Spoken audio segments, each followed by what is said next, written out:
芳村嘅物價真係廣州頂流啊！呢度所有嘢加埋先係40蚊喎，瘦肉腸7蚊，皮蛋瘦肉粥8蚊，再加埋蝦米雞蛋蒸米粉咧先係10蚊喎，呢個牛腩粉先13蚊啊！早晨，我係鄧小嫻啊。你問我呢度邊度嚟，我真係唔知道啊！我係第一次嚟嘅，但係佢物價咧真係好低啊！旁邊咧仲有間紅興喎，係咧我一睇咧就知道係老字號嚟㗎啦。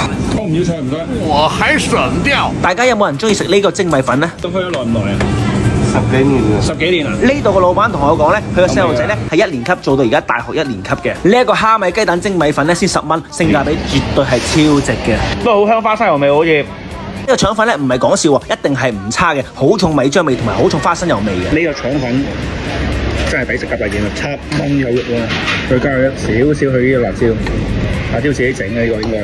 就輕輕加點，辣椒還是挺香的。佢辣椒好香。望到呢啲樽咧，係咪有少少童年嘅回憶咧？